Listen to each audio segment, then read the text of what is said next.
Hello students, welcome to fun and learn school. કેમ છો તમે બધા?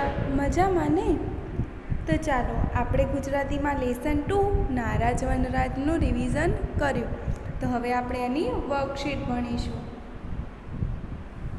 તો ચાલો ભણીએ લેસન 2 નારાજ વનરાજની વર્કશીટ. નીચેના પ્રશ્નોના જવાબ આપો. તો આપણે જે આગળ ભણ્યા આપણો બીજો લેસન નારાજ વનરાજ, એના ઉપરથી આપણે નીચેના પ્રશ્નોના જવાબ આપીશું. એક સિંહનું નામ શું હતું?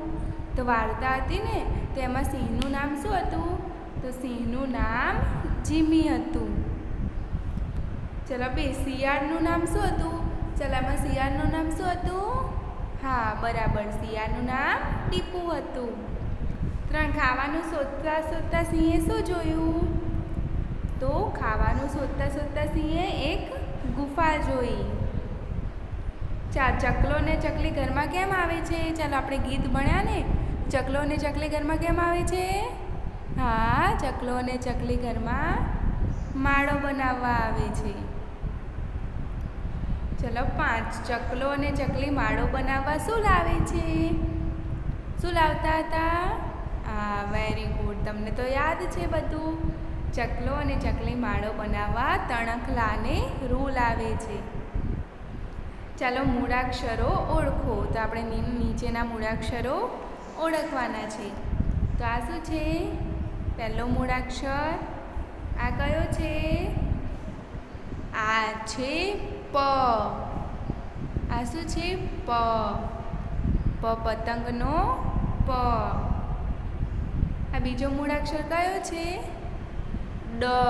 ડ ડમરુનો ડ. આ કયો મૂળાક્ષર છે? હા બરાબર, ત તલવારનો ત.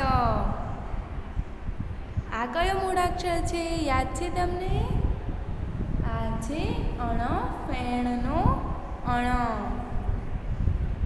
આ કયો મૂળાક્ષર છે? આ છે ઈ.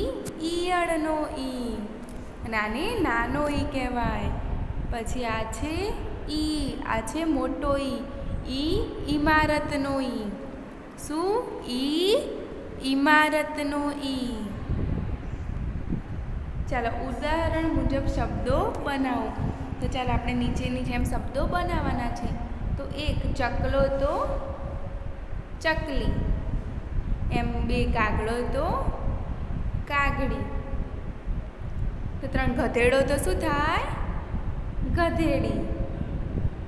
3, કૂતરો તો કૂતરી. 4, બકરો તો બકરી.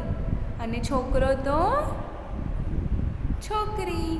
બરાબર. તો વાંદરો તો શું થાય? વાંદરો તો વાંદરી. ચલો વાંચો અને લખો. આપણે જ્યાં નીચેના વાક્યો આપ્યા છે વાંચવાના છે અને લખવાના છે. તો 1, રાત પડી ગઈ. શું છે? રાત પડી ગઈ. 2, તેને નવાઈ લાગી. 3, તે દબાતે પગલે ચાલે છે. 4, આ પગની છાપ છે. 5, જીમી વનરાજા છે. બરાબર. તો આપણે તમારે વાક્યો વાંચવાના અને લખવાના. આ વર્કશીટ નોટબુકમાં લખવી. આ વર્કશીટ છે, આ વર્કશીટ તમારે તમારી ગુજરાતીની નોટબુકમાં લખી દેવાની છે. Okay, bye bye, take care.